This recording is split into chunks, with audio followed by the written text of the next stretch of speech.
Most people don't restart because they're weak or unmotivated. They restart because they're overwhelmed.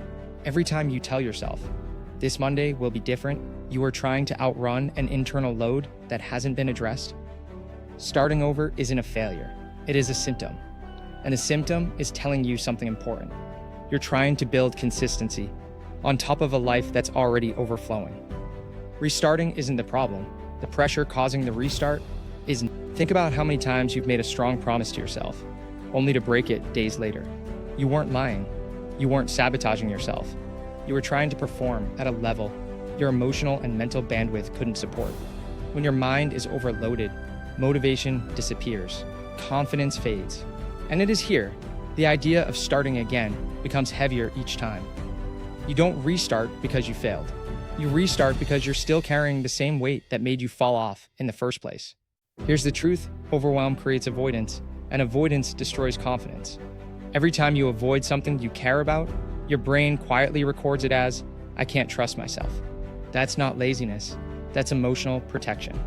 And when confidence drops, the restart cycle tightens. You drag yourself into each new attempt with less belief than before. This isn't lack of discipline, it's a psychological loop created by emotional overload. Most adults are not inconsistent because they don't care.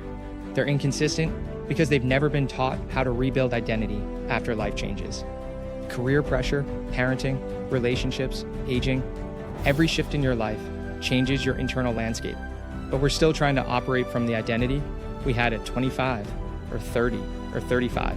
The restarts happen because your expectations are outdated, not because your character is flawed. You may not realize it, but every restart carries emotional weight. It chips away at your self-belief. It reinforces the fear that I can't stick to anything. This fear becomes the mental anchor of your change attempts. And when fear is the anchor, consistency can't grow. You're not fighting your habits. You're fighting the emotional residue of every attempt before this one. That residue must be cleared before lasting change can happen. So what actually changes when you stop starting over? First, the shame cycle breaks. The moment you stop labeling a missed day as failure, you weaken the restart loop. Then your nervous system relaxes. The constant internal pressure drops. You stop treating every setback like a referendum on your identity. And when the emotional intensity decreases, momentum becomes possible again. You stop quitting because quitting stops being necessary. Lasting change begins with the smallest action you can consistently repeat.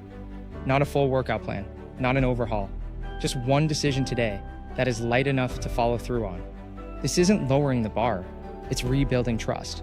When your brain sees evidence that you follow through, even in tiny doses, it rewires your identity from I always restart to I can sustain this. Identity shifts first, behavior follows. Next, you must create a restart ritual instead of a restart collapse. A restart ritual is simple. Acknowledge the miss, remove the shame, re-engage with the smallest possible action. No punishment, no guilt, no dramatic resets. Just a clean, compassionate re-entry into your routine.